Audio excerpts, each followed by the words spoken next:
নেত্রকোনার দুর্গাপুরে হাজংদের বর্ণিল দেউলি উৎসব, সম্প্রীতির জয়গান ও উন্নয়নের অঙ্গীকার।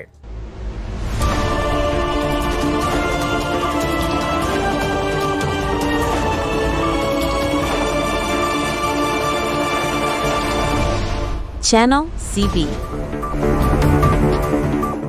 স্বাগতম সিবি নিউজে। নেত্রকোনার দুর্গাপুরে হাজং সম্প্রদায়ের ঐতিহ্যবাহী দেউলি উৎসব উদযাপিত হলো এক আনন্দঘন পরিবেশে। এটি কেবল একটি উৎসব নয়, এটি এই অঞ্চলের সাংস্কৃতিক বৈচিত্র্য ও সম্প্রীতির এক উজ্জ্বল দৃষ্টান্ত।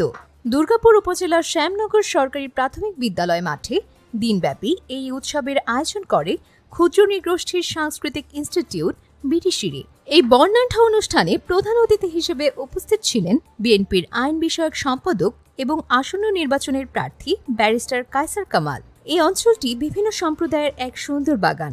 হিন্দু, মুসলিম, গারো, হাজং প্রত্যেকেই এক একটি ফুল। আমি এই প্রস্ফুটিত বাগানের মালি হতে চাই এবং এই অঞ্চলের উন্নয়নে কাজ করতে চাই। আমি কেবল কথা নয়, প্রতিশ্রুতি দিচ্ছি এই অঞ্চলের উন্নতির জন্য সত্যিকারের মালি হিসেবে কাজ করব।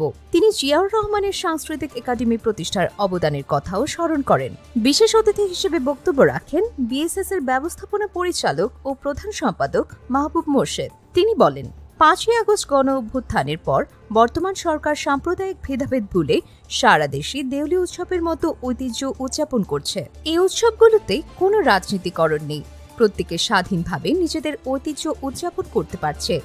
এটি আমাদের বড় অর্জন। অনুষ্ঠানে সভাপতিত্ব করেন কবি পারাগ রেসিল এবং বিশেষ অতিথি হিসেবে উপস্থিত ছিলেন স্থানীয় প্রশাসনের কর্মকর্তা সহ গণ্যমান্য ব্যক্তিবর্গ। উৎসব শেষ হয় হাজং সম্প্রদায়ের ঐতিহ্যবাহী সাংস্কৃতিক অনুষ্ঠানের মাধ্যমে, যা শুভ শক্তির উপর অশুভ শক্তির জয়ের প্রতীক। এভাবেই নেত্রকোনা প্রমাণ করল সম্প্রীতি ও সংস্কৃতি এই মাটির মূল শক্তি। এমন আরও সংবাদ জানতে আমাদের চ্যানেলটি সাবস্ক্রাইব করুন। Subscribe now for daily news and updates.